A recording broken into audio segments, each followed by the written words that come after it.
আমার বিয়ে হওয়ার পর আমি বুঝতে পারি জীবন কত জটিল আর মেয়ে হয়ে জন্মানোটা যে কত অন্যায়।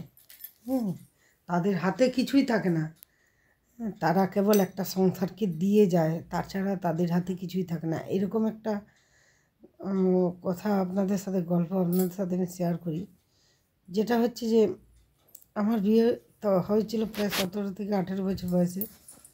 আমার মা বাবা কম বয়সে আমাকে বিয়ে দিয়ে দিয়েছিল। অতটা কম বয়সে বিয়ে দেওয়াটা উচিত নয়। কারণ তখন অতটা বুদ্ধি বসে না, তখন যে যা বলে তখন তাদের কাজেই সে চলে, মানে কথায় চলে। তো আমার স্বামী মোটামুটি ঠিক ছিল, মোটামুটি যেরকম স্বামী স্ত্রী হয় আর কি সেরকম ঠিকই ছিল। কিন্তু আমার শাশুড়ি ছিল খুবই মানে দজ্জাল মহিলা, যিনি আমাকে উঠতে বসতে কথা শোনাতেন, খেতে তো দিতেনই না। তিনবারের বেলা সব সারাদিন কাজ করে দুপুরে আমাকে একবার খেতে দিতেন। আর রাত্রেবেলায় যা ওনারা আমার বাবা মা মানে আমার শ্বশুর শাশুড়ি আমার ননদ আমার স্বামী খেয়ে যে এঁটোকাটাগুলো থাকতো সেগুলো আমাকে দিত না। আমি যখন বাসন ধুতাম তখন সেগুলো আমি খেতাম। এরকম দরজার শাশুড়ির হাতে আমার মানে উত্থান আর কি। তো আমি এই করে যেহেতু সংসার বিয়ে হয়েছে টিকিয়ে রাখতে হবে, ছোটো বয়স বুঝি না।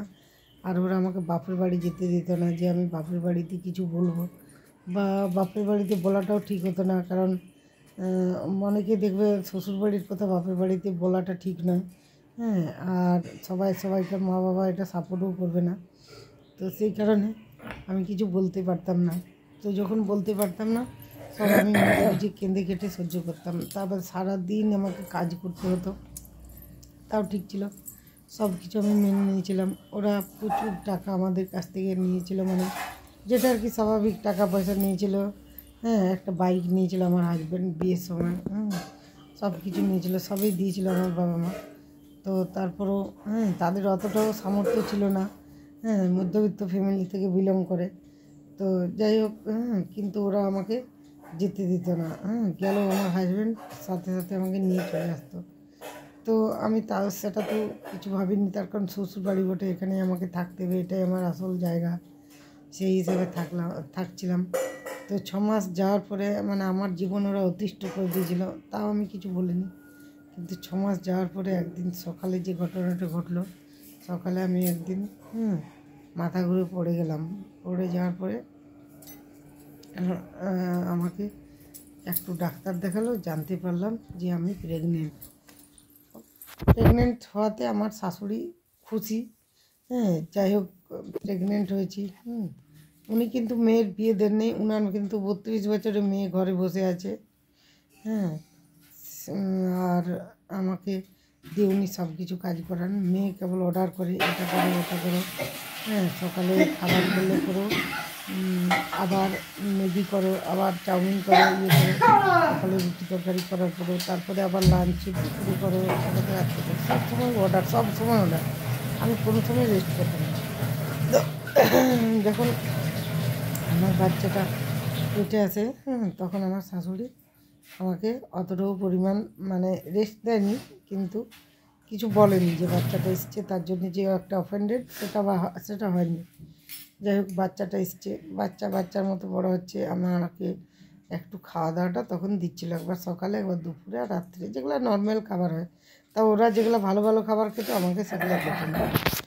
তা আমি কিছু মাইন্ড করিনি, তো আর কিছু ভাবিও নি। কিন্তু মনে হতো যে বাচ্চাটা পেটে হয়তো ভালো বাড়বে না, তার কারণে এত যদি কম খাবার মানে এরকম স্বাভাবিক নর্মাল খাবার খায়, এই সময় একটু অন্য কিছু খাইতেও মন করে। আমার হাজব্যান্ডকে বললেও সে আবার এনে দিত না। একজন মায়ের পারমিশন ছাড়া কিছু করতে পারে না। তো এই করে আমার বাচ্চাটা প্রায় যখন 4 মাস 4.5 মাস আমার যখন প্রেগনেন্সি, তখন আমার শাশুড়ি আমাকে ডাক্তারের কাছে নিয়ে গেল। ডাক্তার ঘরে নিয়ে যাওয়ার পরে ডাক্তার আমাকে দেখে চেক আপ করে বললো যে হ্যাঁ সব ঠিক আছে। তারপর সেদিন আমার শাশুড়ি আমাকে ডাক্তার ঘর থেকে নিয়ে চলে এলো। তারপরে আমাকে যে ডাক্তার যে ওষুধ দিয়েছিল সেগুলো আমি খাচ্ছি। তারপরে আবার 15 দিন পর আমার শাশুড়ি আমাকে এক জায়গায় আরেকটা অন্য ডাক্তারের কাছে নিয়ে গেলো।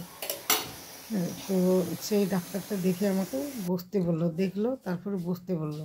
বসতে বলে তারপরে বসার পর কিছুক্ষণ বসার পরে ওখানে দেখলাম অনেক মহিলাই বসে আছে। তা আমি ভাবছি যে হ্যাঁ, এটা হয়তো কোনো গাইনোকোলজি ডাক্তারের মানে চেম্বার। হ্যাঁ, অবশ্যই তো গাইনোকোলজি। তো কিছুক্ষণ পরে আমাকে ডাকলো, ডেকে একটা রুমে নিয়ে গেল। রুমে নিয়ে যাওয়ার পরে সেখানে আমাকে আল্ট্রাসাউন্ড করলো। তো ওই যে আল্ট্রাসাউন্ড করলো, যে আল্ট্রাসাউন্ডে জানা গেলো যে আমার পেটের মধ্যে মেয়ে বাচ্চা আছে। ডাক্তার আল্ট্রাসাউন্ড করে এগুলো বলা কিন্তু অপরাধ, কিন্তু ডাক্তার আমার শাশুড়িকে বলে দিল হ্যাঁ যে মেয়ে বাচ্চা আছে। আমার শাশুড়ি সেই দিন থেকে আমার উপরে যে অত্যাচার টর্চার শুরু হলো। বাড়িতে নিয়ে এসে আমার শাশুড়ি বলল, আমার স্বামী, আমার শ্বশুর, আমার ননদ সবাই এক হয়ে গেল এবং বাচ্চাটা নষ্ট করার জন্যে প্রস্তুত হয়ে গেল। একজনের সাথে কনসাল্ট করলো, নষ্ট করার জন্য প্রস্তুত হয়ে গেল। তো আমি তো কোনো মতে বাচ্চা নষ্ট করব না, আমার প্রথম বাচ্চা। আমার যাই বাচ্চা হোক, আমার তো নিজের বাচ্চা, আমার প্রথম বাচ্চা। কিন্তু আমার শাশুড়ি কোনো মতে না। আর আমার হাজব্যান্ড তো আমার শাশুড়ির কথাতে সব কিছু করে। আমার শ্বশুরও শাশুড়ির কথাতে, আর ননদ তো সেরকম মানে বদমাস। তো সেই করে আমাকে জোর জবরদস্তি করে আমাকে ওরা ডাক্তারের কাছে নিয়ে যাব বলে মানে করলো, মানে সিদ্ধান্ত করলো। তো আমি কোনো মতেই যাব না। সবার কত পায়ে পড়েছি, আমি কত পায়ে ধরেছি, সবার জুতো চেটেছি, কামড়েছি, কত ধরেছি যে আমার বাচ্চাটাকে এইভাবে নষ্ট করে দিও না। আমার যাই বাচ্চা হোক, আমার প্রথম সন্তান। আমার স্বামী তো আমাকে লাত মেরে দিল, আমার শ্বশুর আমাকে লাত মারলো পায়ে ধরাতে, সবাই মিলে আমাকে এত টর্চার করে অত্যাচার করে শেষ অবধি আমার শাশুড়ি আমাকে গাড়িতে বস করে মুখ বন্ধ করে সেই ডাক্তারের এখানে যে ডাক্তার এইগুলো করে, এগুলোকে বলে মানে ওয়াশ করার জন্যে সেই ডাক্তারের কাছে আমাকে নিয়ে চলে গেলো আমার শাশুড়ি। আমি যখন যাচ্ছি আমি তখনও বলছি আমাকে কেউ বাঁচাক, কিন্তু বাঁচানোর মতো আমার কাছে কোনো ফোন ছিল না। আর আমাকে বাঁচানোর মতো কেউই ছিল না। আমি আমার মা বাবাকেও বলতে পারিনি, খবর দিতে পারিনি কে বাঁচাবে আমাকে এই পজিশনের থেকে। তারপরে সে ডাক্তারের কাছে নিয়ে গেল। নিজে আমি ডাক্তারবাবুর কত পায়ে ধরলাম, কিন্তু ডাক্তারবাবু সেখানে পয়সা খেয়ে নিয়েছে 10,000 টাকা। তো তার তো কাজটা কমপ্লিট করতেই হবে। কত পায়ে ধরেছি, ডাক্তারবাবু আমাকে ছেড়ে দিন। তো ডাক্তারবাবু আমাকে ছাড়লো না। আমার শাশুড়ি আর আমার স্বামী মিলে আমার বাচ্চাটাকে মেরেই ফেললো। শেষ অবধি বাচ্চাটা নষ্ট করে দিল। বাস, আমি তো একদম স্টাক ডাউন হয়ে গেলাম। কোনো রকমের ঘর এসে আমি কোনো মতেই ভুলতে পারছি না এই অ্যাক্সিডেন্ট আমার সাথে যেটা হয়েছে, সেটা আমি কোনো মতেই ভুলতে পারছি না। কিন্তু এই যে বলে না ভগবান পাপ কারু বাপ নয়, তো আমার সাথে এরকম করলো, আমার হওয়া পেটের মেয়েটাকে নষ্ট করে দিল। কিন্তু তার ফল ওদেরকে একদিন পেতেই হবে। সেটা আমি ভগবানকে ওটাই বলেছিলাম, আর কিছু বলিনি। আজকে আমার বিয়ের প্রায় অনেক বছর হয়ে গেছে, 10 থেকে 12 বছর হয়ে গেছে। আমার শ্বশুরমশাই মারা গেছে, আমার ননদ একটা ছেলের সঙ্গে পালিয়েছে, কিন্তু আমার ননদের একটা বাচ্চাও হয়েছে, মেয়ে হয়েছে। আমার শাশুড়ি তাকে খুব ভালোবাসে, তাকে একদম আপন মানে আগলে রাখে। আমার ননদ শপিং করে, বাজার করে, রান্না করে ঘরে, তাকে আমার শাশুড়ি নিয়ে আসে, ঘরে রাখে। এখন আমার স্বামীও অনেকটা বুঝেছে, কারণ আমার ননদের বাচ্চা হয়েছে, কিন্তু আমার বাচ্চা আর হচ্ছে না। আমার ওই যে প্রথম বাচ্চাটা নষ্ট করে দিয়েছে, কি হাতুড়ে ডাক্তার দিয়ে নষ্ট করিয়েছে, ওই জন্যে আমার কিছু প্রবলেম হয়ে গেছে ভিতরে, যার জন্য আর বাচ্চা হচ্ছে না। আমার হাজব্যান্ড এখন মাথা খুললেও আর বাচ্চা হচ্ছে না। আর বোনের বাচ্চা দেখে তার এখন মনে মনে হিংসা হচ্ছে, আমার হয়নি।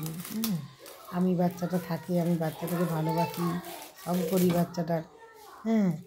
এই জন্যেই বলে সময় থাকতে মানুষ যদি কিছু না বুঝে পরে পস্তালে কিচ্ছু হবে না, অন্তিমে শোচনা নাস্তি।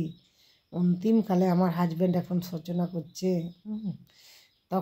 তখন আমি কতবার ধরে বলেছিলাম, হ্যাঁ, যে এই অন্যায় করো না, এই অন্যায় করো না, হ্যাঁ, কারণ এর ফল ভুগতে হবে। তো আজকে দেখো বন্ধুরা, ভগবান সবার উপরে থাকে, পাপ কারু বাপ নয়, পাপ কখনো কাউকে ক্ষমা করবে না। তো আজকে আমার ননদের বাচ্চাটাকে নিয়ে আমি ভালো আছি, তাকে আমি সারাদিন রাখি, যেহেতু আমার শাশুড়ি তাকে রাখে, আমি তাকে সারাদিন রাখি, ইয়ে করি। কিন্তু আমার স্বামী ভিতরে ভিতরে দগদে হ্যাঁ, কুড়ে কুড়ে তাকে খাচ্ছে, যেহেতু তার এখন একটা নিজের সন্তানের খুব প্রয়োজন, কিন্তু তার সন্তান আর হচ্ছে না তার জন্যে। তো এই ভুলটা বন্ধুরা কেউ করো না। পেটের মধ্যে বাচ্চা যা থাকবে সেটা, হ্যাঁ, সেটাকে আপন করে নিতে হবে। সবাই, সব ফ্যামিলি, সব শ্বশুর শাশুড়ি সবাইকে বলছি, এইরকম ভুল করলে একটা লাইফ, একটা জীবন পুরো নষ্ট হয়ে যায়। সেটা তখন পরে বোঝা যায়, সেই সময় বোঝা যায় না। সেই সময় মানুষ অনেক কিছু করে, একটা সময় মুহূর্তে অনেক কিছু করে, কিন্তু পরের মুহূর্তটা বুঝতে পারে না। তো গল্পটা কেমন লাগলো?